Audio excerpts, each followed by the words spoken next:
Thank you all for coming. Um, uh, Today, the talk is going to be Africa. Just a quick disclaimer here. It's not really a fact-based, like 1, 2, 3 kind of thing. It's more like this is what it is right now. And if you're interested, we can go to this direction kind of talk, okay? So my name is Tsagga Selassie Tadesse. I know, kind of hard. But for short, you can call me Tsagga. I'm a front-end developer at Accelerant, and that's my Twitter handle. Before we get started, because like I said, it's more of a lighthearted talk than a fact-based one, I have a few trivia questions that will get you some really nice Ethiopian coffee if you get to answer them.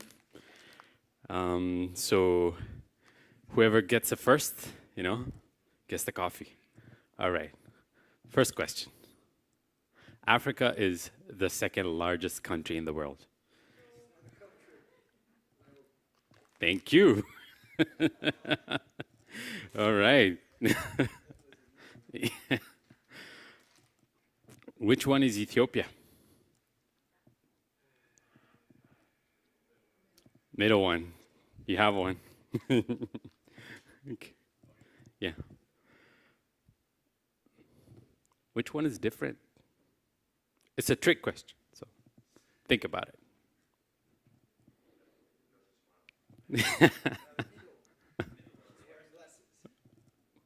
Fair enough. That's not the answer.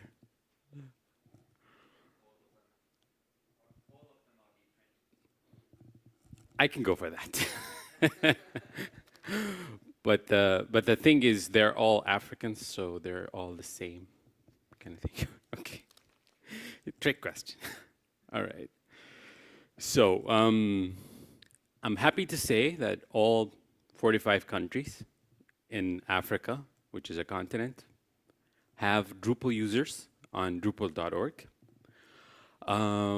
Obviously, the leading country here is South Africa. So the blue bar is people on Drupal.org, and the purple one is people on the group's website. So you can see for Nigeria and South Africa, there are a good number of people out there, and starts shrinking as you go down quite rapidly. And what I've noticed is there's a direct relationship between people in Drupal.org and the people in the groups, because stronger groups allow people to move there as well, and they keep the discussion going there. Another observation about the groups is the more admins there are, the more people there are. That is, if it's just one person, it usually dies off. And getting more people involved, more people in the planning and administering of groups, you get more people to attend. Another fact, the youngest nation in the world, South Sudan, has 17 Drupal users.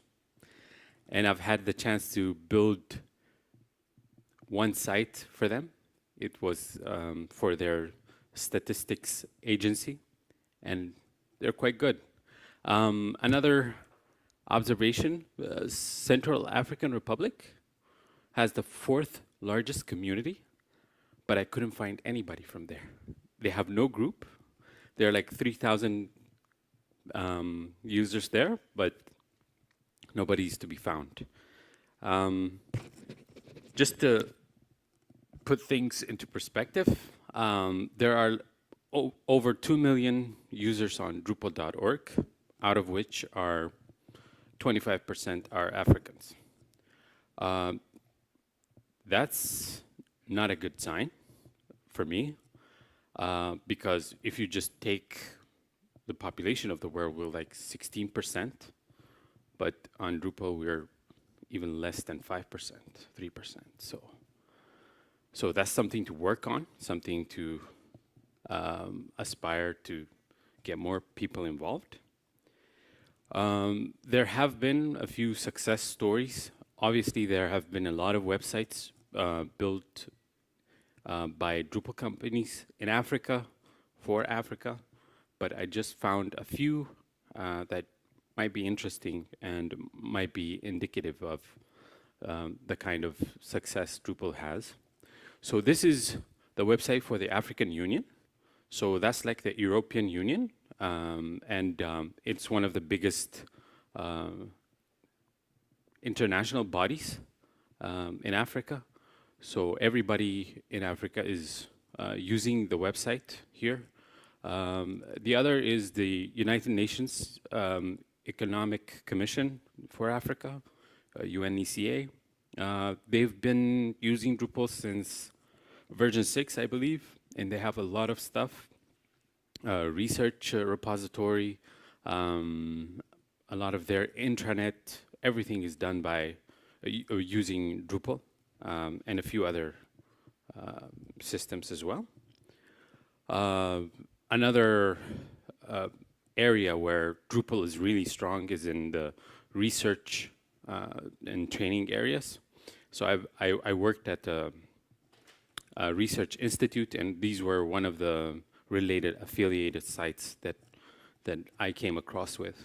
So one is for animal genetics training. So it's a training website. It has everything about animals and genetics information. The other is about breeding plants, things like that. So they're more research heavy, these ones. And the other ones, the next one is the government of South Africa. So like we've seen previously on the first slide, South African group is strong, and they actually have their government website in Drupal. And also the National Research Foundation. So again, a research institute website that they have. One from Egypt is the British Council. Apparently the British Council uses Drupal a lot. In almost every country I've checked, they have Drupal, which makes sense really. And then there are some universities, higher education institutes like the Northwest University in South Africa. This one here was something I was involved in. It's the Ethiopian Tourism Organization. Their entire website is uses Drupal, and they have been getting a good amount of traffic since then. The next one is from Algeria. That's the. My French is not good. David, would you help me? Yeah. So it looks like Algeria has a good number of government websites, similar websites done with Drupal as well. Some of the websites I found on Top Drops.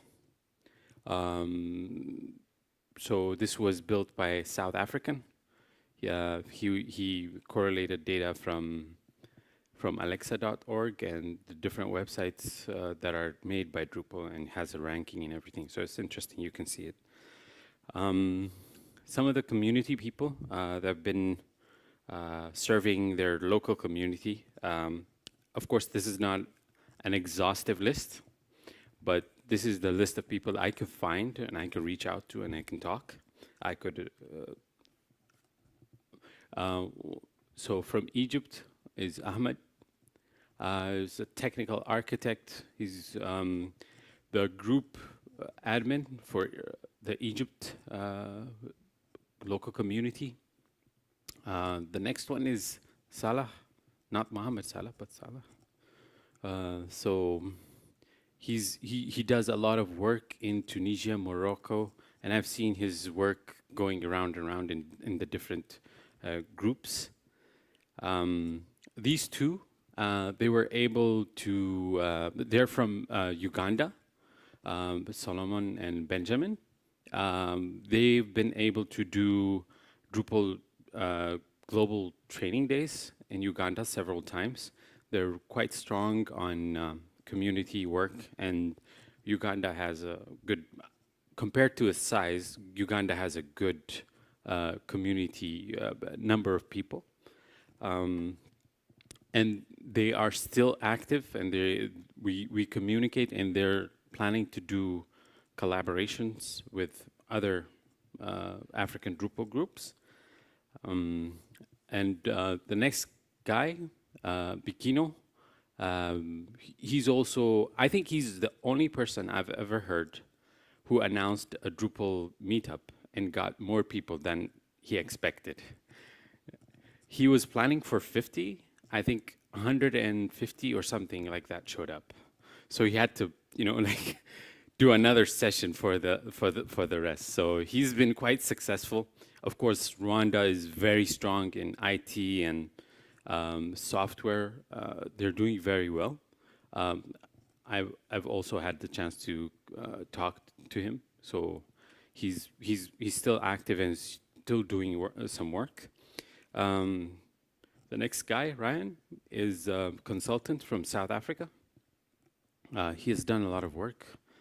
He has a few things showing up, and my main source of information has always been the Drupal.org or the groups site, so I didn't go any other place. So he's been active and been doing a lot of work, including that website for top drops. The other guy, yeah, you know him? Yeah, he's active in West Africa, yeah, Senegal. He's reached out to me previously. Yeah, he's French as well, yeah, true. And I know a few people who've worked with him, and they say, he's been doing a lot of good in their community for them. There you go. And I believe the last guy is from Nigeria. He's the group organizer again. He's done a few things for the Nigerian community. He's been doing, they have actually a number of people, and they have he's just, like a representative of that group, really. And I'm trying to do a list of active people, and I'll share this link, and when these slides are shared, I'll add everybody I know onto this list so we can have a better communication. One thing I've noticed is the group's website is not very active, and some of the posts are quite dated. And of course, after attending some of the community-related talks, there's a consensus that we need a more active engagement or a platform that's usable for everybody. So I would be able to share that there as well. So there are a lot of Drupal businesses, businesses that do work in Africa. One is Amazing. They have an office in South Africa. JSI is a research institute. They do a lot of research and training kind of thing. They're almost everywhere in Africa, northeast, everywhere. These people, I'm sure you know them. They're always there somewhere. So yeah, no introductions for them. And these are a couple of South African companies. They are doing good. They have a good portfolio. This one is unique. They do Drupal plus hardware stuff. They're from Nigeria. That one is also South African company. Bardot is also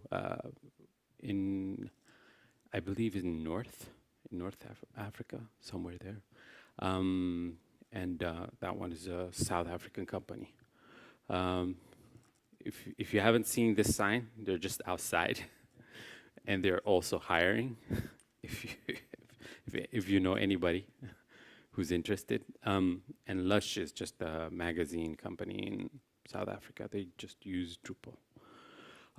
There are more businesses you can see from the Drupal.org organization's link. Some of the challenges. I had a survey out. I didn't get that many people to respond, obviously, because I was going from the Drupal.org site, and most people may not have wired their accounts to send emails. But from what I gathered, the first question was, what are the most prominent obstacles? As you can see, number one is awareness. So people don't know what Drupal is, what they can do with it. Second one is professionals. So it's hard to find people, and it's true. We have several projects, but finding people is a very difficult problem, and I see that it's everywhere. The other 2 points were the projects and the viability. So most people feel that there are projects, but not enough. And for viability, they think Drupal is a good option, it's a viable option, but yeah, it's still an issue. So major issues for not forming a local Drupal community is the user base. That's an issue. Leadership, so people might have started the group, but they're not there anymore. And then the open source, understanding and the community ethos there, and commitment is always an issue everywhere, obviously, and funding to sustain the regular meetings. So some points to ponder before I close. So one is perception. This is a quote from Michael Jordan. He says, "Hang time is a perception. It's like an oasis in the desert." So it's just to highlight the point where Africa has a perception problem that Africans may not be as good as other people, as other people in other parts of the world. But people who respond as they agree that sometimes even when they have the skills, they are they are offered lesser roles and things like that. The other is people in Africa should be involved in their communities, and 100% agree. But the problem is nobody shows up for the real work. Yeah. This is a point, I mean, this seems obvious for most people who have done Drupal. That is, the Drupal community should be inclusive, democratic, and open, but not most people agree. Some people think, you should just own it like it was your own car or something. And that's also a perception issue, and that's something we need to work on as a community. And the last point here is the ecosystem, or is the interrelation between communities, is it there, or should we have that? And most people agree. I think I have one last point, yes. Is the situation, the work, the people, the infrastructure, is sustainable for Drupal development? And most people agree, and I do agree as well. There are plenty of jobs, plenty of things coming up, even though we are still lagging behind. There's plenty of work out there.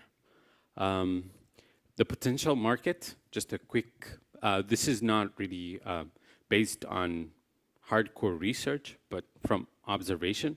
Government is number one. They pay a lot of money to do a lot of portal work. So this is something we can venture on and we can do more research on. If people are interested, I could do some digging here. The other is travel and tourism. This is huge. It's a big market. A lot of African countries have a huge potential, and it's one of the competitive markets to get attraction from foreigners. So they want to show themselves as being available and professional. So most people want this travel websites with all sorts of features. The other is higher education. Education has been a major focus for African countries. They do a lot of work, and Ethiopia is actually spending a lot of money in education next year, and some of it will trickle down to IT systems and web portals and infrastructure, things like that. So if there are any questions, I'm way past my time. And if you're interested, we can take it outside. I'm happy that you came. Please feel free to ask at least one or two questions, if any.